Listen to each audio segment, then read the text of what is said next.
Dragonlance, la forja de un túnica negra 1. Raistlin, el aprendiz de mago.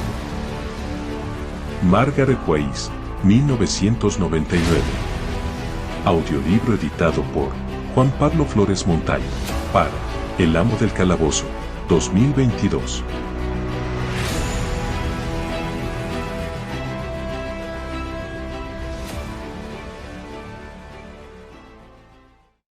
¡6! La lluvia repicaba en el techo cuando Raistlin despertó. Los truenos retumbaban en el cielo y los Vallenwood se estremecían.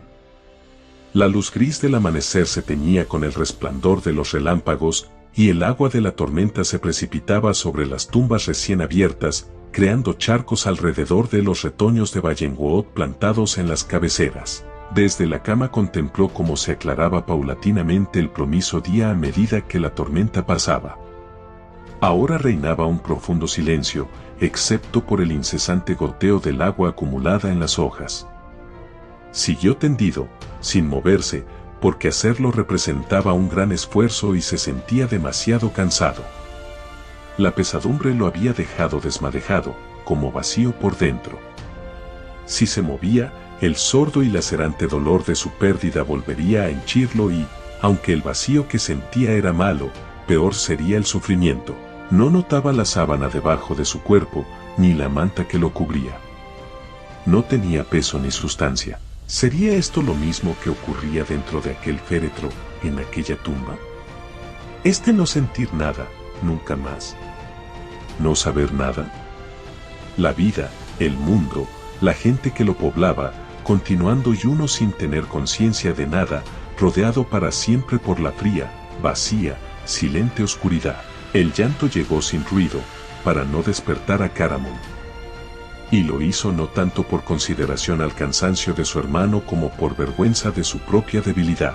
Las lágrimas cesaron de manar, dejándole un gusto a sal y hierro en la boca, la nariz congestionada y la garganta constreñida a causa de contener los sollozos.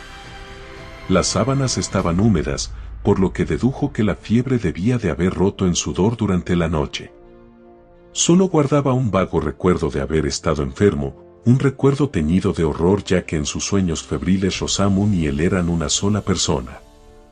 Él era su madre, un cadáver consumido, y la gente rodeaba el lecho y lo contemplaba fijamente. Antimodes, Maese Siebold, la viuda Judith, Caramon, el enano y el kender, Kitiara.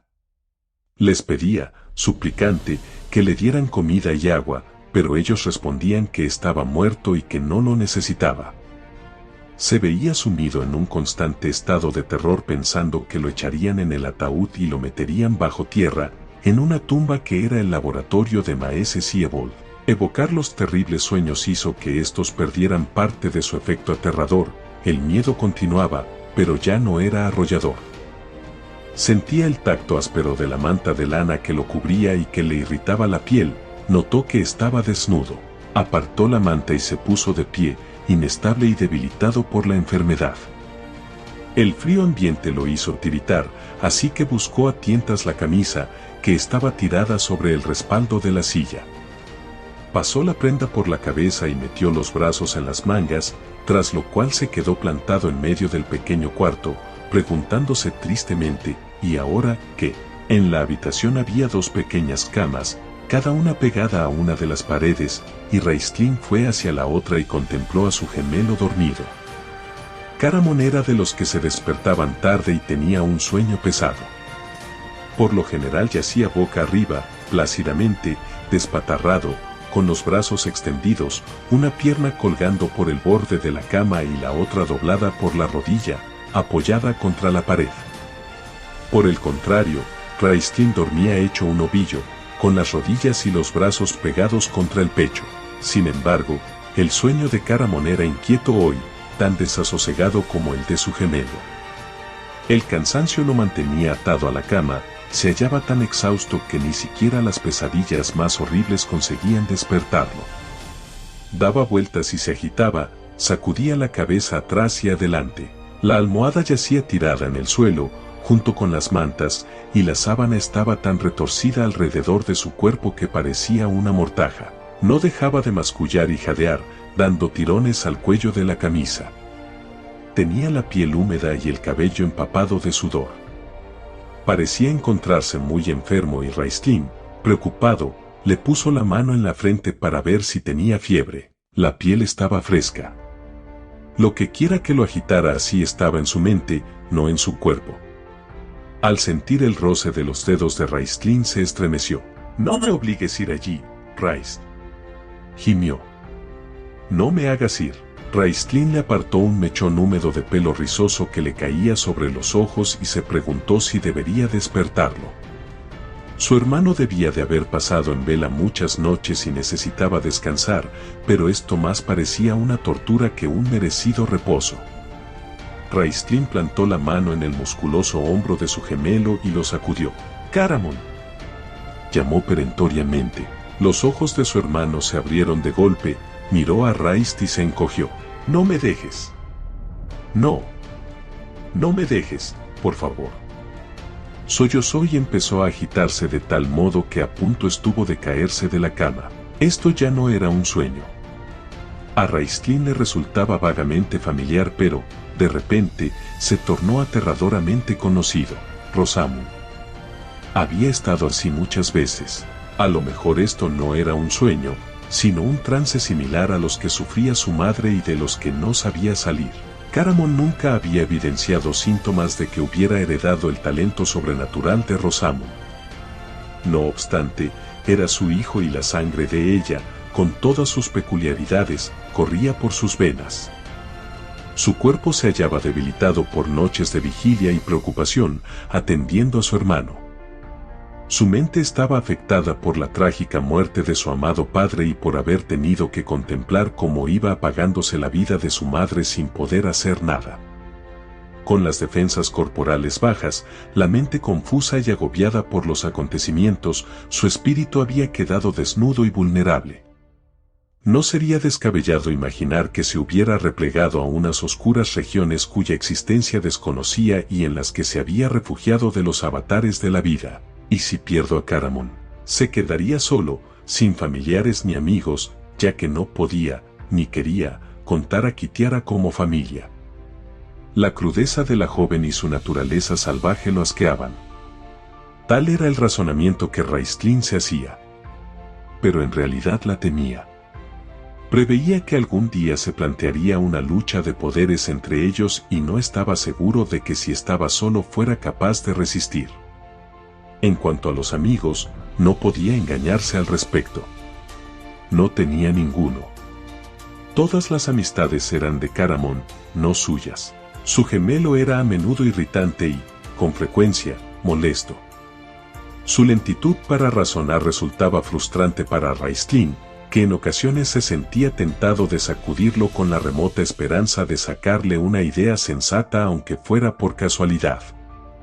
Ahora, sin embargo, al enfrentarse a la posibilidad de perderlo, Raistlin contemplaba el vacío que dejaría su hermano y se daba cuenta de lo mucho que lo echaría de menos, y no solo por su compañía o por contar con alguien fuerte en quien apoyarse. Mentalmente hablando, Caramon no era un espadachín brillante, pero resultaba un buen compañero de esgrima. Además, era la única persona que había estado más cerca de hacerlo reír. Haciendo figuras de sombras en la pared, ridículos conejos. «Caramon». Raistlin volvió a sacudir a su gemelo. El muchacho gimió y levantó las manos como para frenar algún golpe. «No, Raist. No lo tengo. Te juro que no lo tengo». Asustado, Raistlin se preguntó qué hacer. Salió del cuarto para buscar a su hermana y encargarle que trajera a Meghin la arpía, pero Kitiara se había marchado. Su equipaje había desaparecido, debía de haber partido durante la noche. Raistlin se quedó de pie en la salita de la silenciosa casa, silenciosa como una tumba. Kitiara había guardado las ropas y posesiones de Rosamund en un baúl de madera que había metido debajo de la cama. Empero, allí seguía la mecedora, la única pertenencia de su madre que Kit no había retirado, principalmente porque había pocas sillas en la casa. La presencia de Rosamund persistía en el mueble merced al tenue aroma a pétalos de rosa. El propio hecho de que la mecedora estuviera vacía, su misma ausencia, le trajo a la mente el vivido recuerdo de su madre, demasiado vivido. Rosamund estaba sentada allí, meciéndose perezosamente atrás y adelante, acompañándose por el frufrú de la tela del vestido. Las puntas de sus menudos pies, calzados con zapatos de piel, tocaban el suelo y después desaparecían bajo el borde de la falda cuando la mecedora se inclinaba hacia atrás. Mantenía la cabeza y la mirada inmóviles y sus labios le sonreían. Raistlin contempló fijamente el mueble, anhelando con todo su corazón que esta imagen fuera verdad, aunque una parte de sí sabía que no lo era. Rosamund dejó de mecerse y se levantó de la silla con movimientos gráciles y airosos. Raistlin fue consciente de la dulce fragancia que dejó al pasar junto a él, una fragancia de rosas. En el otro cuarto, su hermano exhaló un grito aterrado, un aullido horrible, como si lo estuvieran abrazando vivo. Con el aroma a rosas metido en la nariz, Raistlin recorrió la salita con la mirada y halló lo que buscaba, un platillo con pétalos marchitos que alguien había puesto sobre una mesa para aliviar el olor a enfermedad que había en la casa. Metió la mano en el plato y llevó los pétalos de rosa a la habitación. Caramon aferraba los lados de la cama con tanta fuerza que tenía los nudillos blancos y el lecho se sacudía bajo su cuerpo. Tenía los ojos desorbitados, contemplando fijamente alguna horrible visión que solo era real para él. Raistlin no tuvo que consultar con su libro de hechizos para recordar las palabras del conjuro porque era como si las tuviera grabadas a fuego en su cerebro. Y, al igual que el fuego se propaga por la hierba seca de una pradera agostada, así se expandió la magia desde su cerebro hasta su columna vertebral, abrazando todos y cada uno de sus nervios, inflamándolo. Aplastó los pétalos de rosa y los esparció sobre el atormentado cuerpo de su hermano. A Estita Saraxi Nuralan Kirnawi, los párpados de Caramon se agitaron. El muchacho soltó un profundo suspiro, se estremeció y luego cerró los ojos. Durante un momento permaneció tendido en la cama sin respirar, y Raistlin experimentó un miedo como jamás había sentido. Creyó que su gemelo había muerto. «Caramon», llamó con un susurro. «No me dejes, Caramon. No te mueras». Retiró suavemente los pétalos caídos sobre el rostro inmóvil de su hermano. Caramon inhaló honda, largamente. Soltó el aire y volvió a inspirar mientras su pecho subía y bajaba acompasadamente. Los rasgos de su rostro se relajaron, los sueños no habían profundizado excesivamente, no habían dejado su marca a fuego en él. Las arrugas de cansancio, de dolor y de tristeza también desaparecerían enseguida, como las ondas sobre el plácido estanque de su habitual talante tranquilo.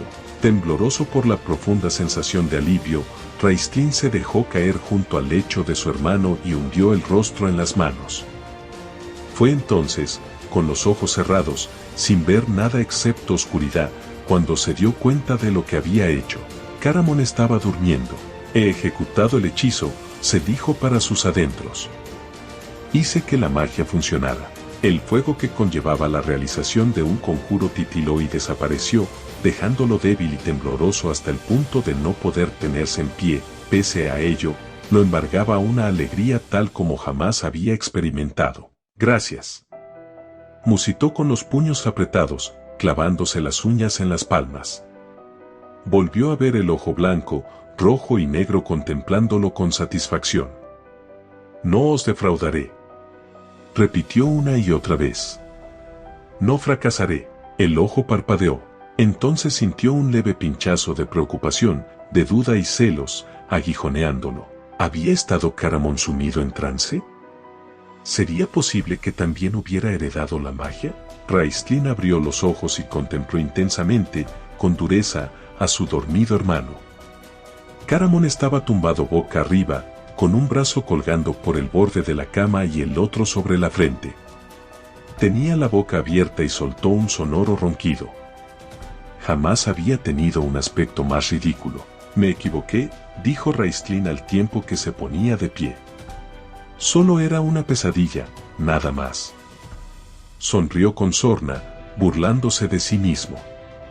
«¿Cómo pude pensar ni por un momento que este grandísimo zoquete hubiera heredado la magia? Salió del cuarto de puntillas, sin hacer ruido, para no despertar a su hermano y cerró suavemente la puerta tras él. Ya en la salita, Raistlin tomó asiento en la mecedora de su madre y empezó a balancearse lentamente atrás y adelante, gozando plenamente de su triunfo. 7. Caramon estuvo durmiendo a lo largo de todo el día y de la noche. Despertó a la mañana siguiente sin recordar nada de sus sueños y escuchó divertido e incluso escéptico la explicación de su hermano. «Va, Raist», dijo. «Ya sabes que yo nunca sueño». Su gemelo no discutió. El propio Raistlin estaba recuperando las fuerzas rápidamente hasta el punto de sentarse a la mesa de la cocina con su hermano. El día era cálido y una suave brisa traía el sonido de unas voces femeninas que hablaban y reían. Era el día de la colada, y las amas de casa tendían la ropa en las ramas de los bayengwoods para que se secara. El sol de principios de otoño se filtraba entre las hojas de color cambiante y arrojaba sombras que aleteaban por la cocina como si fueran pájaros. Los gemelos desayunaron en silencio. Tenían mucho de qué hablar, mucho que discutir y decidir, pero podía esperar. Raistlin aferró cada momento que pasaba, lo retenía en su mente hasta que se le escapaba al ser reemplazado por otro. El pasado, con toda su tristeza, quedó atrás, nunca volvería a revivirlo. El futuro, con sus promesas y sus temores, estaba ante él brillando esplendoroso como los rayos de sol y oscureciendo su rostro como las sombras de las hojas. Pero en este momento estaba suspendido entre el pasado y el futuro, flotando libre. Fuera, sonó el trino de un pájaro y la respuesta de otro. Dos jovencitas dejaron caer una sábana mojada sobre uno de los guardias de la ciudad que caminaba allá abajo, haciendo su ronda habitual. La sábana lo envolvió, a juzgar por su ahogada exclamación y su juramento afable. Las muchachas rieron tontamente y protestaron que había sido un accidente. Bajaron corriendo la rampa para recoger la sábana y pasaron unos minutos agradables coqueteando con el apuesto guardia.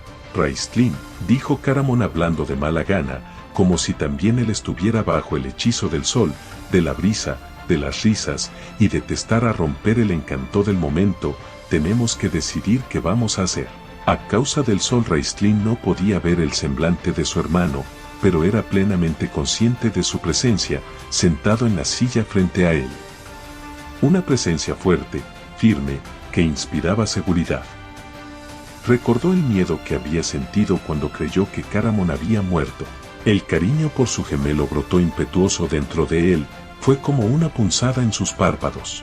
Se retiró del sol y parpadeó rápidamente para aclararse la vista. Los preciados momentos habían empezado a deslizarse más y más aprisa, sin que pudiera retenerlos. «¿Qué alternativas tenemos?», preguntó. Caramon movió el corpachón en la silla con nerviosismo. «Bueno, rechazamos la oferta de Kit de irnos con ella». Hizo una pausa, como si diera tiempo a su hermano para que reconsiderara esa decisión. «Sí», dijo Raistlin, un monosílabo que dejaba zanjado el tema. «Lady Brickblade», continuó su gemelo tras carraspear para aclararse la garganta, «se ofreció a acogernos, a darnos un hogar». «Lady Brickblade», repitió Raistlin con sorna. «Es esposa de un caballero de Solamnia», subrayó Caramon, a la defensiva. «Eso dice ella». «Oh, vamos, Raist». Caramon sentía afecto por Lady Brickblade, que siempre se había mostrado amable con él. «Me enseñó un libro con el escudo de armas de su familia. Además, se comporta como una dama, Raist». «¿Y cómo sabes tú el modo en que se comporta una dama, hermano mío?».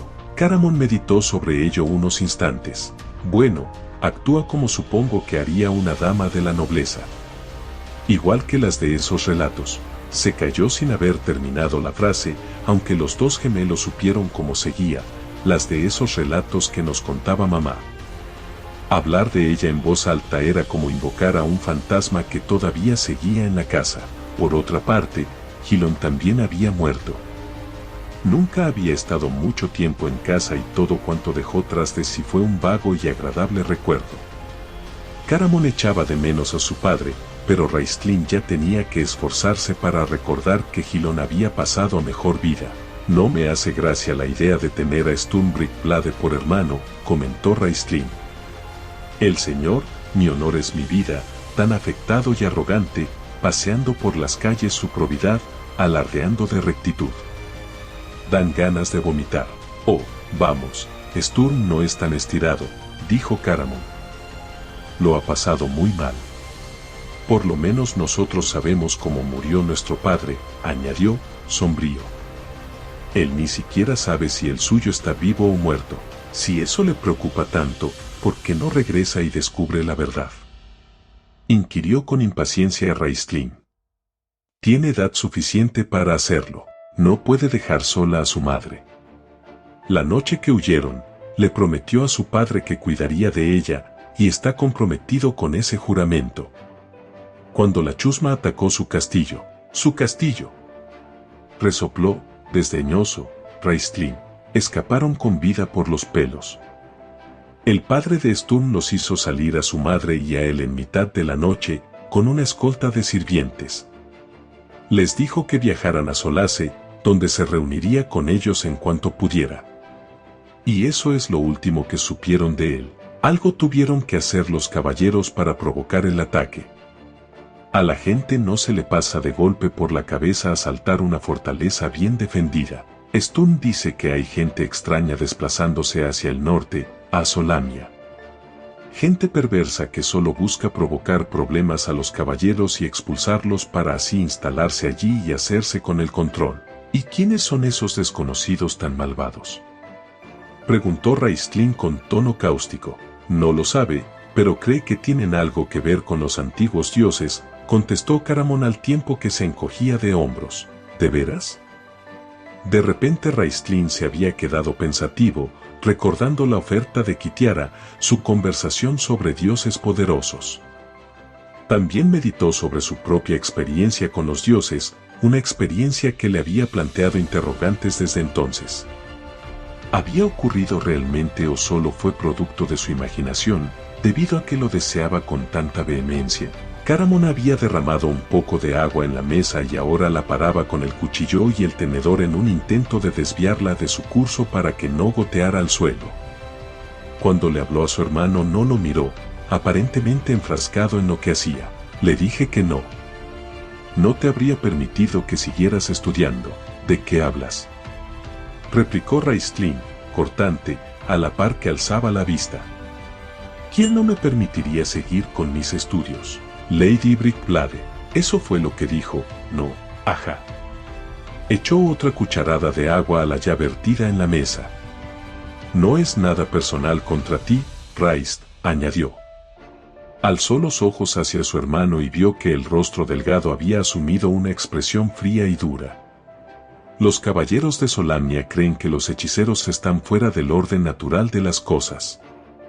Nunca utilizan magos en las batallas, según Sturm. Los magos carecen de disciplina y son demasiado independientes. Sí, nos gusta pensar por nosotros mismos, espetó Raistlin, no obedecer ciegamente a cualquier estúpido comandante que a lo mejor no tiene dos dedos de frente. Aún así, cuentan que Magius combatió al lado de Uma y que era su mejor amigo. Sé quién fue Uma, dijo Caramon, contento de poder cambiar de tema. Sturm me cuenta cosas sobre ese caballero de vez en cuando, de cómo luchó, hace mucho tiempo, contra la reina de la oscuridad y expulsó a todos los dragones. Pero nunca mencionó al tal Magius. Sin duda a los caballeros les gustaría olvidar esa parte de la historia. Al igual que Uma fue uno de los guerreros más grandes de todos los tiempos, también Magius fue uno de los hechiceros más poderosos. Durante la batalla librada contra las fuerzas de Takisis, Magius quedó separado de Uma. El hechicero combatió solo, rodeado de enemigos, hasta que, herido y exhausto, fue incapaz de reunir la fuerza necesaria para realizar sus conjuros. Por aquel entonces a los magos no les estaba permitido llevar ninguna arma salvo su magia. A Magius lo capturaron vivo y lo arrastraron al campamento de la Reina Oscura. Lo torturaron durante 3 días con sus noches, intentando obligarlo a revelar la ubicación del campamento de Uma para así enviar asesinos que mataran al caballero. Magius murió sin decir una palabra. Cuentan que, cuando Uma se enteró de que Magius había muerto y supo de su tortura, lo afectó tanto y lloró de tal modo a su amigo que sus hombres temieron que también lo perderían a él. Uma ordenó que, a partir de entonces, a los magos se les permitirá llevar consigo una pequeña arma blanca para utilizarla en su defensa en casos extremos, si la magia ya no estaba a su alcance. Y, hasta el día de hoy, así lo hacemos, en nombre de Magius. ¡Qué hermosa historia!, dijo Caramon, tan impresionado que dejó que el agua resbalara y cayera al suelo. Fue a buscar un trapo para recogerla. Tengo que contársela a Sturm. Sí, hazlo, comentó su hermano, irónico. Me interesa saber qué opina al respecto. Miró cómo Caramon limpiaba el suelo y agregó, hemos decidido no unir nuestras fuerzas con Kitiara, y también que no queremos ser acogidos bajo el amparo de una noble dama solámnica. ¿Qué sugieres que hagamos? Yo digo que nos quedemos a vivir aquí, Raist, respondió Caramon sin vacilar.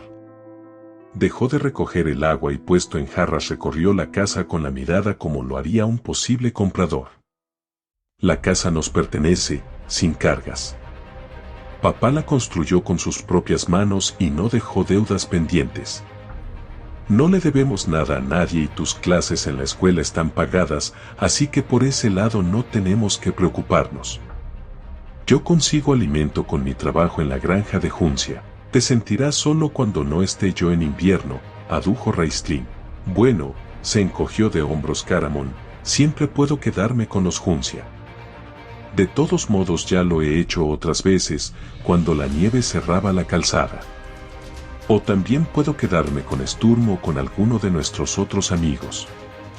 Raistlin se quedó callado, meditabundo, con el entrecejo fruncido. ¿Qué pasa, Raist? ¿No te parece un buen plan?, preguntó, inquieto.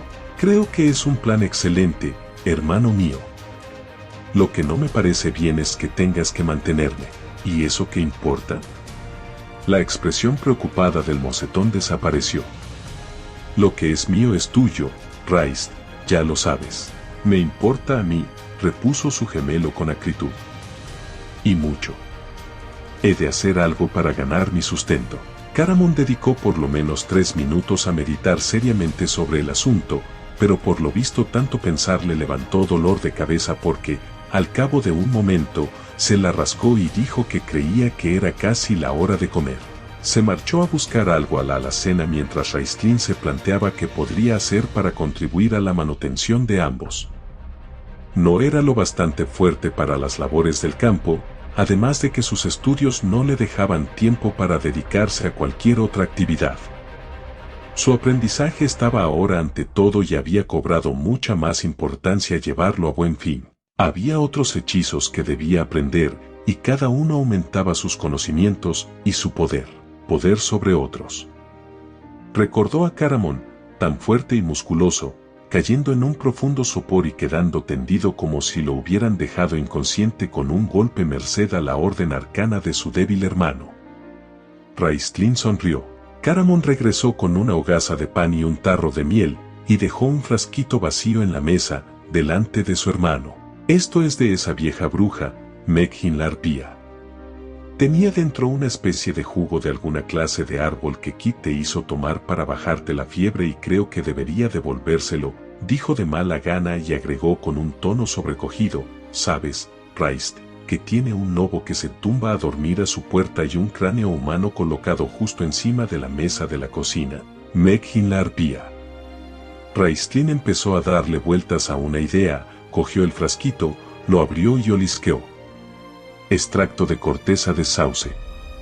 Sabía prepararlo sin ninguna dificultad.